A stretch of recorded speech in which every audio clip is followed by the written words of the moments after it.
राहुल जी ने जो बातें कही है सदन में जुड़ी बात को लेकर क्या कहेंगे? देखिए, राहुल जी को जैसे मैंने कहा है, वो एक अच्छा एक स्टैंड अप कॉमेडियन एक्ट था, क्योंकि उन्होंने जितने हमारे देवी देवता हैं, जितने भी हमारे भगवान हैं, सबको जो है कांग्रेस का ब्रांड एम्बेसडर बना दिया। उन्होंने कहा जो उन्होंने आशीर्वाद में हाथ उठाया है, वो एक्चुअली में जो शिवजी जी ने हाथ उठाया है वो कांग्रेस वाला हाथ है। ये उनके बयान है, ये उनका भाषण था। तो खैर हम तो लोग हंस ही रहे थे।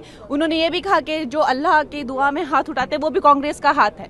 तो आज जो भी हाथ उठाते हैं भगवान, उन्होंने सबको जो है कांग्रेस का प्रचारक बना दिया और उन्होंने कई आपत्तियां जताई।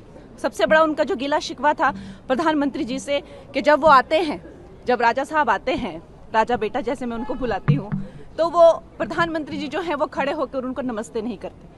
तो ये उनका गिला शिकवा था। तो आप समझ सकते हैं किस तरह का वो स्टैंड अप कॉमेडी एक्ट था। और फिर उन्होंने ये भी गिला शिकवा दिखाया कि अध्यक्ष जी पे उन्होंने जो है ये किया कि जब वो हेलो करते हैं तो हमारे प्राइम मिनिस्टर जी को वो जिस उससे करते हैं, इन राजा बेटा को वो सम्मान नहीं मिलता है। तो खैर मुझे तो लगता है कि और उनसे क्या उम्मीद की जा सकती है। कंगना जी, हिंदू धर्म को हिंसक कहा राहुल गांधी ने। आपको लगता है कि पूरे हिंदू धर्म के लोगों को ठेस पहुंचाने के लिए इस तरीके की बातें सदन में की गई?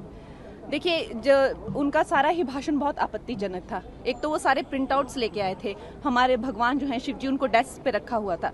हम सब जानते हैं कि भगवान की जो मूर्तियां होती हैं और जो उनके चित्र होते हैं, उनके सामने पूजा एक मंदिर या किसी तरह के ऐसे पवित्र स्थान पर उनको प्रतिष्ठित किया जाता है और बेंच पे रख के और उनको उछाल कर जो वो है भगवान, हमारे भगवानों का अपमान कर रहे थे।